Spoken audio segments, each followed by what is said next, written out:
The views presented in this segment are designed to help build a strong, shared understanding within your team on how you work.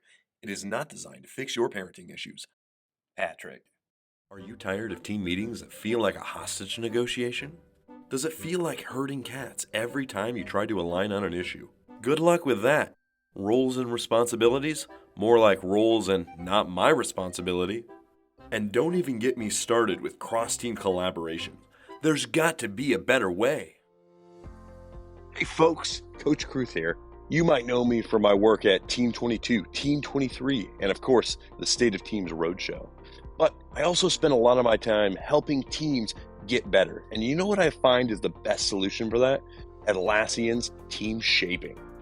Back in 2016, Atlassian revolutionized the teamwork world by publishing the Atlassian Team Playbook.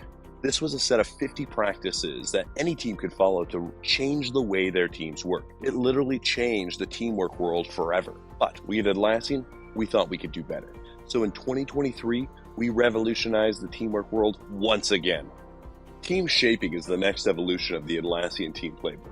Made up of the plays that have made the playbook so great, team shaping consists of 4 of those plays that we believe every team should run in order to hit that high level of performance we all desire. Here, let me go show you. All right, folks, so here is team shaping. We've got 4 plays that are included in team shaping. We've got our team poster, our roles and responsibilities, working agreements, and network of teams. Let's start out with that idea of a team poster.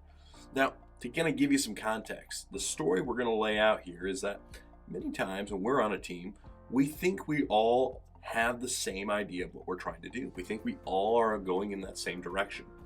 But here's the real reality of it. Many of the times, we're slightly off target. We each have our own specific perspective of what the end result should be. If we want to make sure we're going in the right place and we're doing the right stuff, we've got to make sure we hone that in. We've got to make sure we kind of put those guardrails in place to help our teams kind of align on where they're going.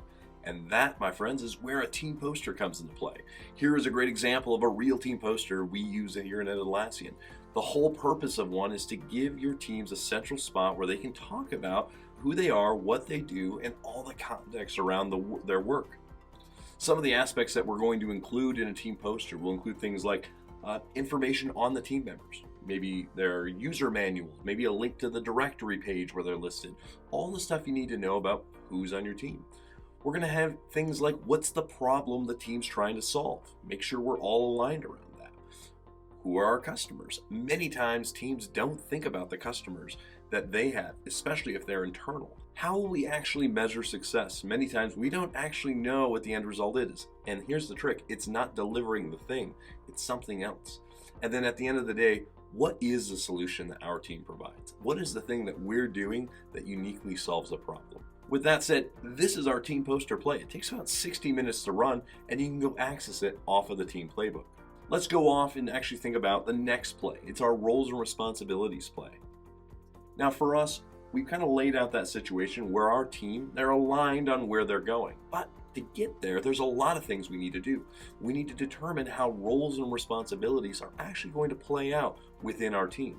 And that's where our roles and responsibilities play comes into turn. Now for me, I love our roles and responsibilities play because it puts a unique spin on how you go about actually identifying roles and responsibilities. What we'll end up doing with this is we'll go through a series of steps. First, we're going to identify the roles on our teams that we have. Then, instead of asking people who fill those roles to talk about what they do, first, we actually want people who are not in those roles to say, what do they think those people do? Let's figure out what the rest of the team thinks you do, and then you can come out and say, well, this is what I think I do. And at that point, what we're doing is we're finding the delta. We're finding the difference between what others think and what I think, and that's going to show us where there might be some good overlaps and might be some bad overlaps, things where you might expect something from me, but I didn't think that was my job. This is good because what that does is identifies gaps in our shared understanding, and it will identify things like unassigned responsibilities that we need to take care of. Check out the play in the team playbook. It takes about an hour to run. We've got a great template out there in Confluence. Next up, let's talk about one of my favorite plays, the working agreements play. Now, the working agreements play, when laid out into our story, we've got a team. We've got roles and responsibilities. Everything's great, right? Well, yeah, if we were all robots, we'd be fine. But the thing is we all bring unique perspectives to what we do. We have to align on things like, how do we want to collaborate as a team? Maybe how do we want to use communication tools like Slack or email with each other? And ultimately, how do we want to improve? So for us, when we actually put together a working agreement, it's all about making those implicit assumptions around how we work explicit. Here's a great example here where you're putting down your communication channels within your working agreement. What are the things that you want to call out specifically around the tools you use, like Slack or email or a whiteboard, things like that. Now, within a working agreement, you can have as many or as few as items as you'd like, but some of the ones that we recommend for you would be things like any particular team preferences, like core hours. Next, we're going to be looking at things like communication channels. Communication channels represent just what we saw on that last screen. How are we going to use those different tools? Another big important one is meetings and rituals. Many times we don't talk about the team meetings we have and what we expect out of them. So a working agreement's a great place to list those out. Also, how do we escalate problems both within our team and outside our team? How do we bring up that feedback that will help us grow? And then ultimately, as I mentioned earlier, how do we continuously improve as a team? This is critical because it's all about getting better, and using a working agreement to help kind of catalyze that is awesome. If you want to do a working agreement, we've got a great template out there, but like I said, you can go out there and use one question. You could have a blank template. Whatever you do, just get explicit around how you work as a team. But if you need help, that working agreements play is out there waiting for you. Now, let's look at our last part of our story. We're going to talk about our network of teams. So here's the reality. We want autonomous teams that are highly aligned, but in the real world, teams need each other to get work done. They constantly are interacting. Now, when they're doing that, there's certain types of interactions we have. We have very positive interactions. These are those relationships we have with teams that are really good, really solid. We also have some maybe less positive, more neutral ground. These are teams that we don't work with all the time, but we don't have any kind of bad relationship with them. It's very reactionary, but again, we're getting by.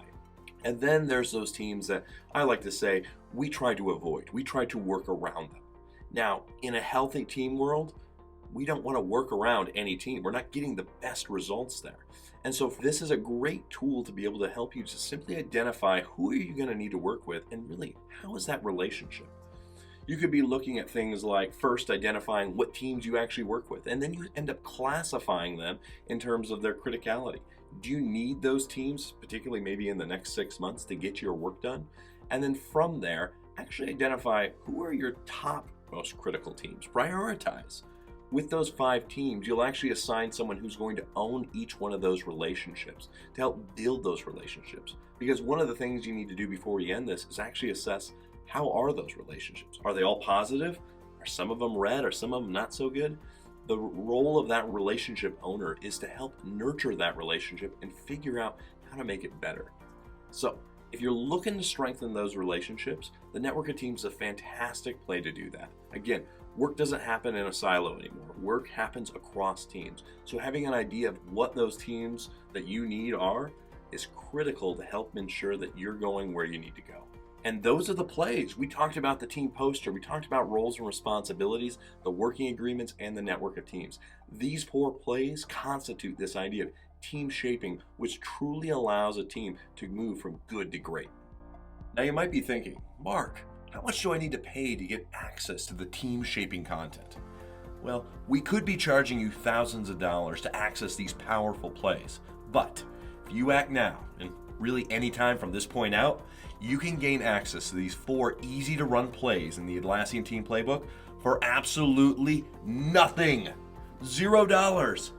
But wait, there's more.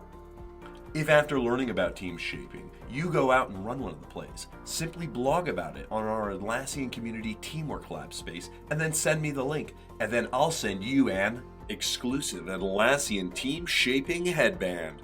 Sport that unique piece of Atlassian swag so you can show the world you've been working on your teamwork muscle.